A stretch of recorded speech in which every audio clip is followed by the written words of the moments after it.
Hi all, welcome to Gameweek 10 episode of Let's Talk FPL Strategy, where weekly tips are given for creating an FPL team.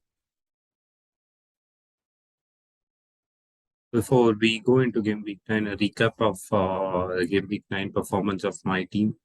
This was a wildcarded team as I shared in the last episode, and thanks to Holland and Madison, it was going very slow. Like for the first 7 8 games, I was thinking even though I was having good plays, I was not getting good points. All changed in the last 2 3 games of the uh, week with KDB, Madison, and all, and themselves getting more than 60 points.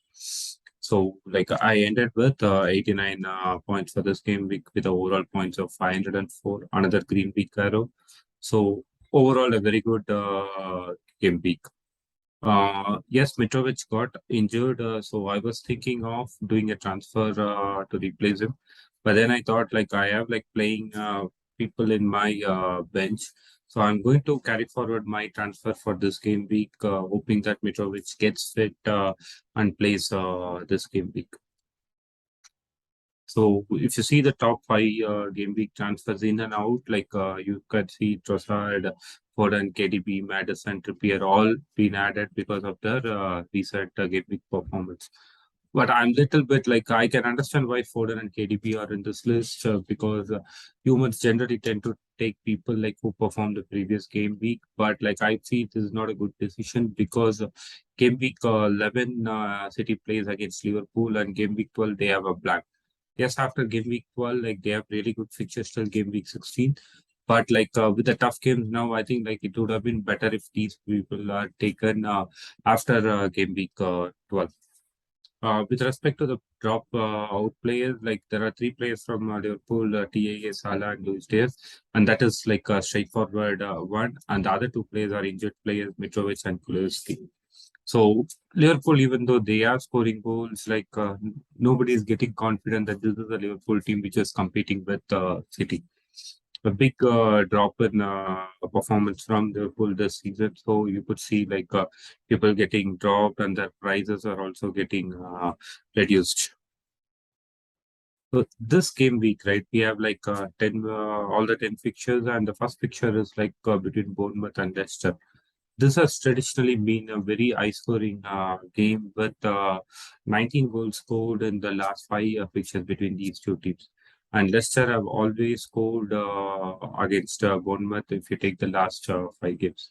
So going by that trend and going by Bournemouth and Leicester's recent form, I'm predicting a 2-0 win for Leicester with goals or assists from Madison and Daka, since I'm expecting Leicester to keep a clean sheet, and I'm confident on Ward more than the other defenders because Ward, if you take him, you can keep him at least as a backup player compared to the other defenders of Leicester. So my third player in the prediction is to take Ward. The next game of this week is between Chelsea and Wolves. Interestingly, Wolves are undefeated against Chelsea in the last four games, and they've scored this entire fixture, right? Is always a low scoring affair with only 9 goals scored in the last five games. But I'm going against the trend here. I'm expecting a 2-0 win for Chelsea with Potter going to a back three recently with Auba and Chilwell on the wings. And that's not Auba, James and Chilwell on the wings, and Auba being a proper striker available for these wing backs to pass the ball or for the midfielder to pass it. I expect victory for Chelsea here and clean sheet too. So, I've gone with Auba, James, and Chilwell are my three predicted players also. James and Chilwell for both their attacking and defensive outputs. Next game in this fixture is Manchester City versus Southampton. I was surprised when I saw this trend. In the last six games, City has won only three times against Southampton. They have drawn or even lost against Southampton in that six games. And in that six games, City has scored one or less goals only most of the times. and the times where they have scored more than one, like they have scored four or above. So it is they have scored lost 1-0, they have drawn 1-1. You could see such kinds of scores with a City, or it will be like say a 4-0 or a 4-1 or a 5-2 or a 5-1. Such kinds of extreme is what City has achieved against Southampton in the recent years. So I'm expecting, based on the current form, City to score big again. So I'm going for a 4-0, going with the trend as well as with the form. And then Haaland, KDB, and Foden are the straightforward choices or the picks from my side. The next game is between Newcastle and Brentford. They're, they met in the Premier League for the first time last year, and Newcastle drawing 3-3 at home and then winning the away game by 2-0.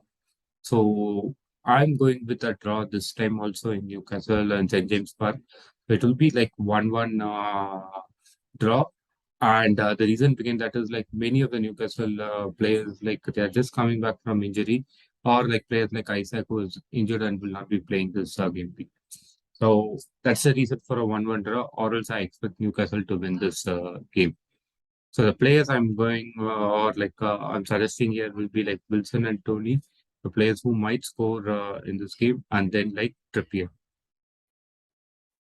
Next game of this week is between Brighton and Tottenham. This is a game where the trends are changing every year. For example, last year both the games between these two teams was won by the away team. The before year, both the games were won by the home team. One thing is there are no draws in the recent years.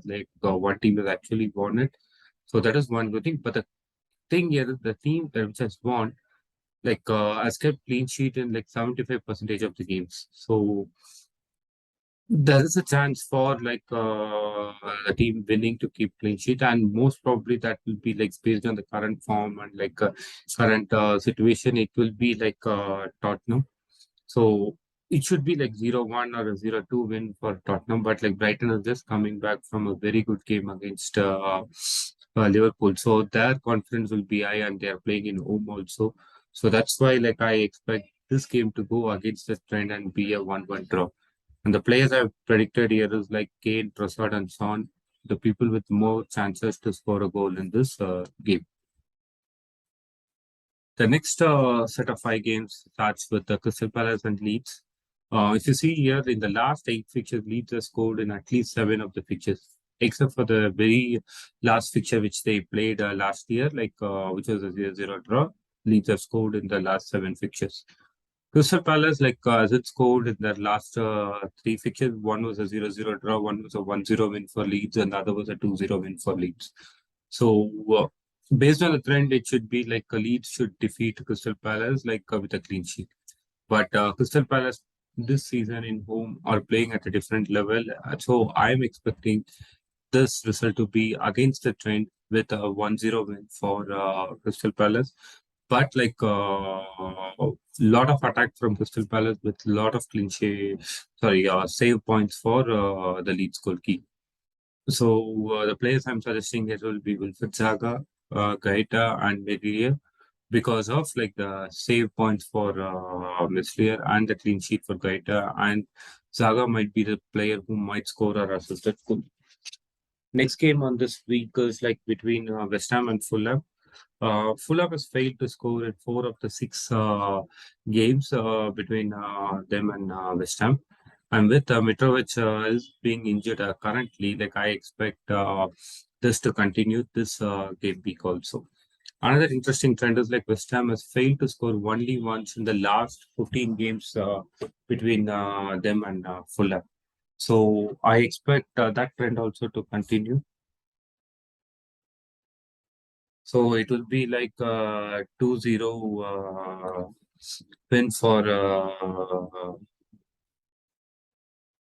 sorry, it will be a 2-0 win for West Ham, and I expect Bowen to score that goal and Skamaka to score an assist, Bowen to score or assist that goal and Skamaka to score that goal. And Fabianski, because of the clean sheet, will get more points. So that is why I've suggested the third player to be Fabianski. Next game of this week is between Arsenal and Liverpool. Again, another game where I'm just going by the current form because if you see the trend, Arsenal has failed to score in the last 5 games against Liverpool. This also includes the EFL Cup games.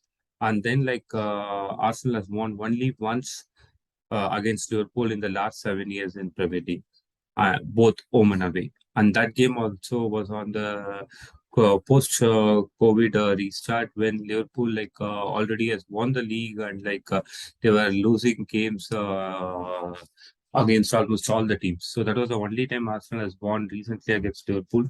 So based on this trend, it should be a clean sheet win for Liverpool. But this year's Arsenal are playing really good and Liverpool are not playing to their potential.